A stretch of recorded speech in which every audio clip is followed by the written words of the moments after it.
Tienen un trabajo hecho sobre las telecomunicaciones en Cuba, sobre el monopolio y sobre la fuente de ingresos que constituye esto para el régimen. Háblame un poco de ese trabajo. Sí, bueno, yo quisiera partir de que es un trabajo de investigación realizado en alianza con Conectas, que es una organización periodística regional.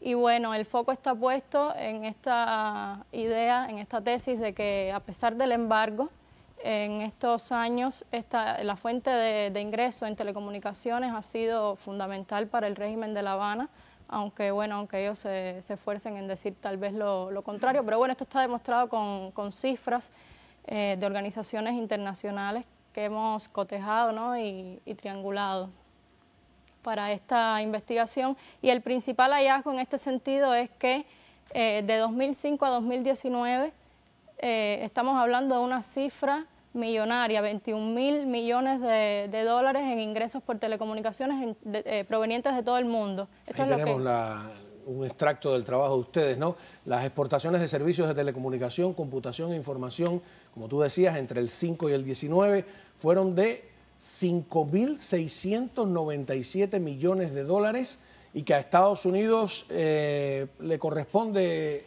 Sí, 21.000 millones es la cifra general para todo el mundo y casi un tercio de esa cifra corresponde a Estados Unidos. Esos 5.000 son solo de Estados Unidos, que es el líder en total. En el top 30 de países que han pagado por este tipo de servicios a Cuba, Estados Unidos encabeza la lista. O sea que cuando yo he preguntado por qué, si les asusta tanto, por qué no hacen un apagón de Internet definitivo en Cuba, y algunos me han respondido porque no van a renunciar a la cantidad de dinero que obtienen, ¿eso es cierto? Sí, es interesante esta ambivalencia porque las telecomunicaciones se han tratado durante todos estos años como un asunto de seguridad nacional para Cuba, eso hay que decirlo y destacarlo. Y por otro lado sigue siendo Radio Martí y TV Martí. Y sigue siendo, por otro lado, un negocio millonario, multimillonario. Sobre todo a partir de 2013-2014 son los años en que mayores fueron los ingresos por este concepto. Y esa ambivalencia es la que llama mucho la atención, que por una parte es una cuestión tratada como de seguridad nacional y por otra es un negocio muy lucrativo al que no van a renunciar. Y sobre todo porque tenemos un 14% prácticamente de población en el exilio. La diáspora cubana es bastante amplia, sobre todo aquí en esta ciudad, ¿no? Y bueno, tenemos todos familias en Cuba, familiares en Cuba. Es un arma de doble filo para ambas partes, ¿no? Exacto, y las recargas entonces tenemos que hacerlas para podernos comunicar con ellos.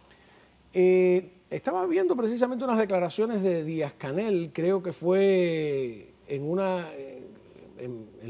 el centro del país, no sé si es en Las Villas, en Villa Clara, en Santi Espíritu, es en este tipo de asambleas, y se queja del dinero que pierde por remesas, creo que habló de 2.000 millones de dólares, se queja también de lo que pierden en términos de exportación de bienes y servicios, que habla de 5.000 millones de dólares si la memoria no me falla.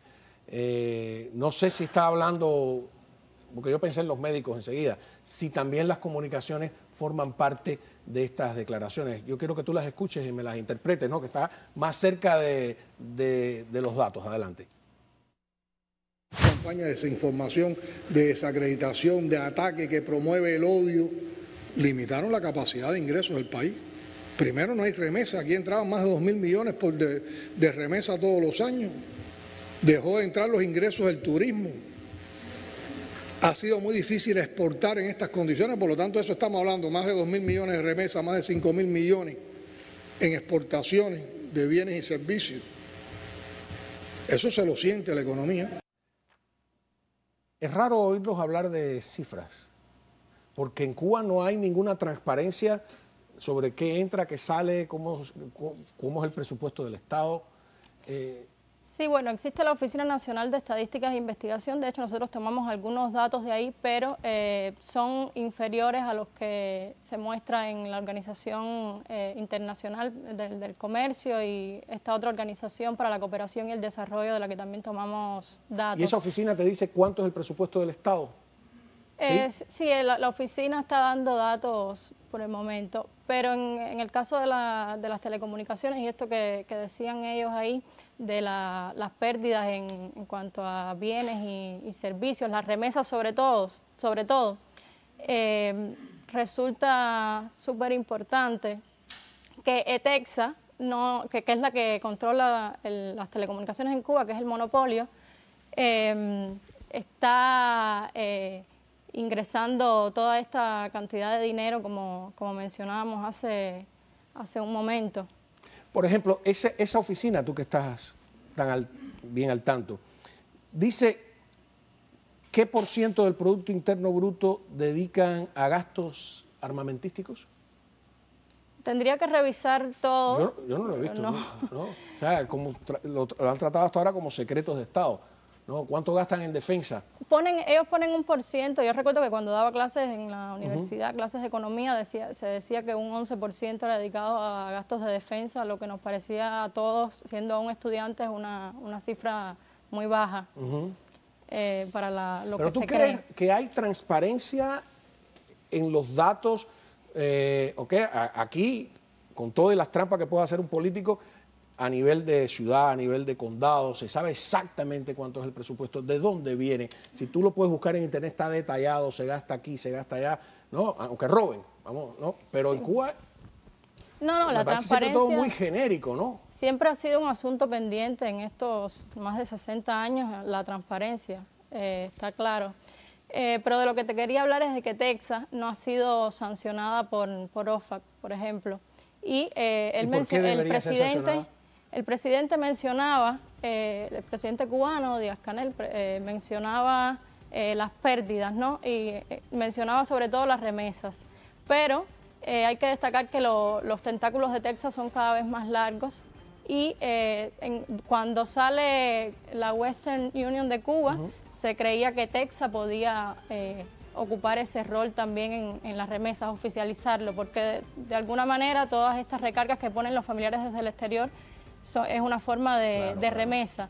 Pero Texas, al no estar sancionada, podía canalizar entonces este vacío en cuanto a las remesas. Y esa es la gran pregunta, ¿por qué Texas no está sancionada? Pero bueno, probablemente porque el embargo, a pesar del embargo, quedó abierta una ventana legal para que el negocio de telecomunicaciones entre Cuba y Estados Unidos permaneciera. Incluso la ley Torricelli de 1992 lo que declara es que se permitirán las telecomunicaciones en la medida en que sea necesaria. Claro, siempre y deja esa ventana legal. Y se concedieron entonces licencias a empresas estadounidenses para que negociaran con ETEXA. Y se debía declarar públicamente, que aquí sí vemos el hecho de la transparencia, del lado de Estados Unidos. El presidente debía declarar... ¿Presidente Biden, tú dices? No. Desde la ley Torricelli en el 92.